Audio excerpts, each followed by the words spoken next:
কদিন আগেই কৃষকের ঘরে উঠেছে নতুন ধান। এরপর চালের দাম কমার কথা থাকলেও নানা অজুহাতে অস্থির বাজার পরিস্থিতি। অথচ গত বছর একই সময়ের চেয়ে প্রতি কেজিতে দাম বেড়েছে ৮ থেকে ১২ টাকা পর্যন্ত। খুচরা ব্যবসায়ীদের অভিযোগ, মিল মালিকদের অবৈধ মজুদের কারণে চালের দাম বেড়েছে। তবে এমন অভিযোগ মানতে নারাজ মিল মালিকরা। ৩ সপ্তাহের ব্যবধানে বগুড়ায় চালের দাম কেজিতে বেড়েছে ৫ থেকে ১০ টাকা পর্যন্ত।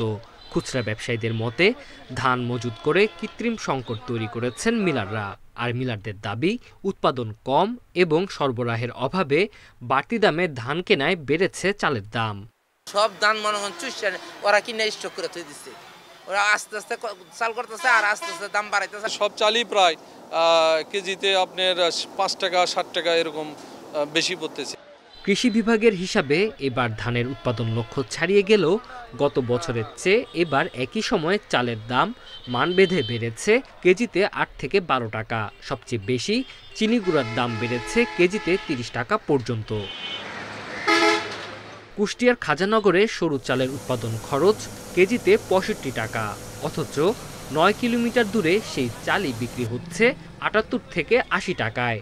এছাড়া গত ৩ মাসে মান বেঁধে চালের দাম কেজিতে বেড়েছে ১০ থেকে ১২ টাকা। ধানের দাম প্রায় ২০০ টাকা বেশি, সেই হিসাবে চালের দামও ২ থেকে ৩ টাকা বেশি হবেই। মিলাররা চালের দাম দফায় দফায় বৃদ্ধি করতেছে, এটা সম্পূর্ণ ভুল। কৃষকরা বলছেন, ধান ঘরে তোলার সময় কম দামে মৌসুমি মজুতদার ও অটোমিল মালিকরা মজুত করে, আর সরকারের ধান চাল সংগ্রহ ব্যাহত হওয়ায় সুযোগ নিচ্ছেন তারা।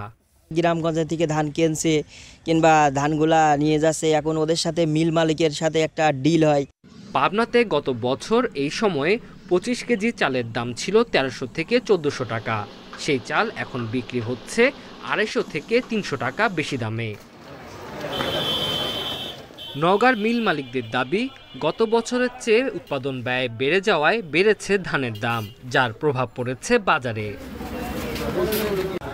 বিগত সরকারের সময় বাজার নিয়ন্ত্রণকারীরা এখন প্রকাশ্যে না থাকলেও মুখ পাল্টে একই কার্যক্রম চালিয়ে যাচ্ছে অন্য সুবিধাভোগীরা। Tanjil Hasnat, Independent News. এ নিয়ে আরো জানাতে কুষ্টিয়া থেকে যোগ দিচ্ছেন আমাদের সহকর্মী মিলনুল্লাহ। মিলন, চালের দাম বাড়ার পেছনে অবৈধ মজুদকে দায়ী করা হচ্ছে, এমন কোনো মজুদের তথ্য কি আপনারা পেয়েছেন? হ্যাঁ, আসলে যেমনটি বলছিলেন, আমি এই বিষয়ে গতকালকে কথা বলেছিলাম কুষ্টিয়ার সিনিয়র কৃষি বিপণন কর্মকর্তা এবং বাজার কর্মকর্তা, বাজার নিয়ন্ত্রণের দায়িত্বে যিনি আছেন, সুজাত হোসেন খান। তিনি যেমনটি বলেছিলেন, বা আমরা কুষ্টিয়া খাজানগরের মিলগুলোতে খোঁজখবর নিয়ে যেটা জেনেছি, যে কুষ্টিয়ায় ৫ থেকে ৭টি মিল আছে, যারা এই মিল মালিকগুলা কিন্তু এই যে সিন্ডিকেট, এই সিন্ডিকেটের সাথে নতুন করে যুক্ত হয়ে কিন্তু বাজার অস্থিতিশীল করে তুলছে। এর ভিতরে Ahad rice mill, golden rice mill, এরকম আরো কয়েক রাইস মিলের কথা আমাদেরকে তিনি জানিয়েছেন, এবং এইসব রাইস মিলগুলোকে উপরে কড়া নজরদারি রেখেছে বলেও তিনি আমাদেরকে জানিয়েছেন। কিন্তু একটা বিষয় খুব স্পষ্ট, সেটি হলো যে এইসব রাইস মিলের বিরুদ্ধে কিন্তু যতই প্রশাসনিক নজরদারি থাকুক, তাদের বিরুদ্ধে কিন্তু ব্যবস্থা নেওয়া হয় না।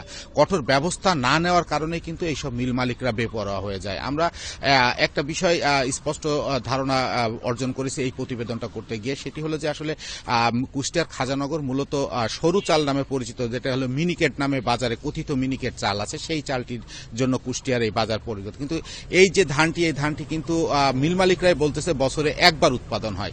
তাহলে এখন যদি সেই একবার উৎপাদনের উছিলায় তারা বলে যে ধানের সংকট, কিন্তু গত আমন মৌসুমে কুষ্টিয়ার কৃষি অধিদপ্তরের দেওয়া তথ্য মতে কিন্তু তাদের লক্ষ্যমাত্রার চাইতেও অনেক বেশি উৎপাদন হয়েছে। তাহলে এই যে মোটা জাতের ধানগুলো এই উৎপাদন হলো, এই ধানগুলো গেল কই? এই ধানের কিন্তু হিসাব কারোর কাছেই নেই, যার কারণে কিন্তু একটা জিনিস স্পষ্ট, যে মিল মালিকদের সিন্ডিকেটের কারণে কিন্তু এই চালের দাম বৃদ্ধি হয়। কারণ মিল মালিকদের সাথে কথা বলে আমরা জেনেছি যে শুধুমাত্র এই সরু চাল দিয়ে যে ধান দিয়ে যে তারা চাল বানায় তা না, তারা আরো কিছু চাল মিক্সার করে কিন্তু এই চালটি বানিয়ে কিন্তু মার্কেটে ছাড়ে। কিন্তু এইসব হিসাব না করে তারা তাদের মন গড়া মতো দাম দিয়ে কিন্তু বাজারে চাল ছাড়ে, এবং যার কারণে কিন্তু দাম বৃদ্ধি হয়। কারণ খুচরা বাজারগুলোতে কিন্তু সবসময় বাজার মনিটরিং থাকে, এবং অধিকাংশ খুচরা যারা বিক্রেতা তারা কিন্তু খুব বেশি চাল মজুত করার সুযোগ থাকে না। না।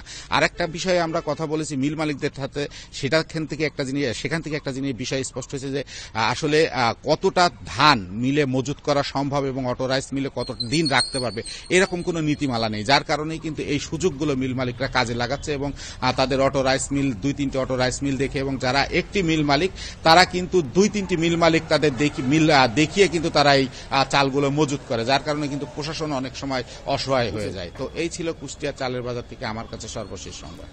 কুষ্টিয়া থেকে চালের বাজার পরিস্থিতি জানাচ্ছিলেন সহকর্মী মানিক আকবর।